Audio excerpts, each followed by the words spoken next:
그 단편적인 한 요소를 가지고 사주를 다 이야기하기에는 참 무리가 있다고 생각이 듭니다. 요새 컨텐츠들을 보니까 물이 많은 사주의 특성, 토가 많은 사주의 특성, 그 다음에 화라는 기운이 많았을 때 특성, 이렇게 다들 구분지어서 어느 정도 나눴는데 그게 틀린 말은 아니라고 생각을 해요.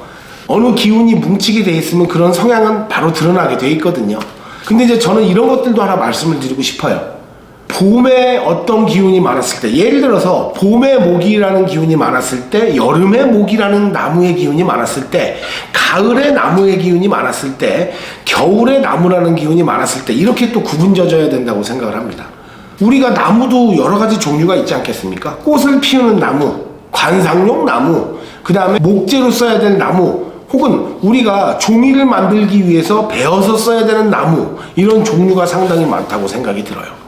그래서 그런 특정 기운이 뭉쳤을 때 그런 것들을 정리를, 반대의 기운인 금이라는 기운으로 정리를 해주느냐, 아니면 또 화라는 기운으로 그 기운을 순환시키느냐, 뭐 이런 것까지도 이제 그런 기운이 넘어갈 수 있는 그런 것들에 대한 표현이 정말 중요하기도 하거든요.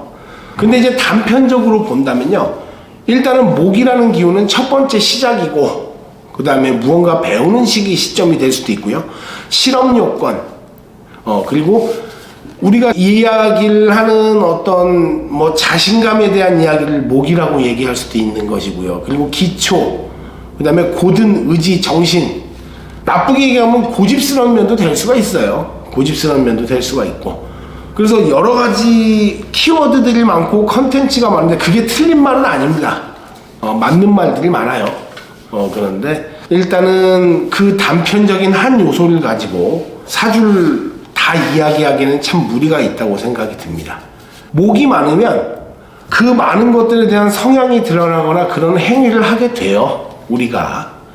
근데 그걸 무조건 나무가 많으니까 농사져라, 혹은 나무라는 거는 처음에 시작, 기초, 기준점을 이야기하니까 법 공부하는 사람이 많다, 막 그렇게 단정 지어져서 얘기하면은 그건 있을 수 없는 일이라고 생각이 들죠. 그래서 이 기운들이 어떻게 구성 요건이 되어 있고 어느 계절에 짜여져 있고 이런 것들을 다 우선시해서 살펴야 된다고 생각을 합니다.